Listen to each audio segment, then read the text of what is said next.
messing with us back here. No, what's your thoughts on the fight? Wait. My thoughts on the fight? I mean, like I said, I've been there, dealt with that man. I know. My thoughts is, hey, another spectacular performance from Shakur Stevenson. I felt that he showed maturity, especially coming off everything he's been through with the weight and everything. He still shows his composure and he did what he had to do. I thought honestly that he could probably have stopped him, especially after the knockdown, but it took his foot off the gas, and like he pointed out, it could have been because of him trying to make weight this whole entire week. So we'll see what he does at lightweight. Jamel, taking care of business at 130 is one thing. 135, it's a whole different animal. I get it. Don't get me wrong. Shakur Stevenson may not be the biggest puncher or the biggest hitter moving up, especially coming from this division going up to the next division. But he still has the technical skill level and the skill set to hang with a lot of those guys out there. I believe he'll still frustrate and grab a couple of those titles, if not all the titles at lightweight. But he has to be smart. He can't go in there. And just walking everybody down like he did tonight. I mean, eventually he can if he breaks it down, but you have to be smart while you're doing it.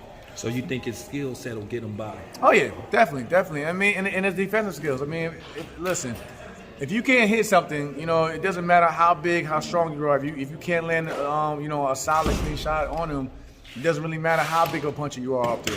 What do you feel like is the most competitive fights at 135 pounds? I think a lot of those guys that we think of that he mentioned on the stage, Vasily Lomachenko. He's always going to be a threat, no matter what people may think of, from his past 2 defeats or whatever. Could you Devin Haney? Could you rank them? Devin, Loma, I think those 3. I think obviously you got to put Devin Haney, despite anybody thinks at number 1, because he is the king of the division. He has all the belts. Well, I don't mean rank them in terms of their standing in the division, but in terms of competition. I'm going to competition. Okay, you got to give him that. He's the king for a reason. Of course.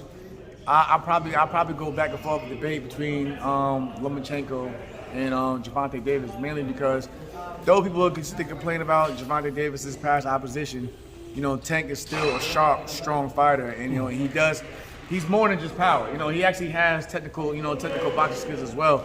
We just haven't seen it with a really high level opponent. But I still think Tank Davis is definitely a dangerous fight.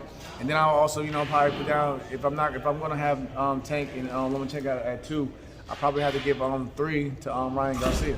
Is that a real possibility with all the politics in boxing? Can that fight actually be made? Listen. When you have a star power such as Shakur Stevenson, trust and believe they will force the issue in order to get him to be a mandatory or convince somebody or one of those a champion to get in the ring with him by bringing the bank with them.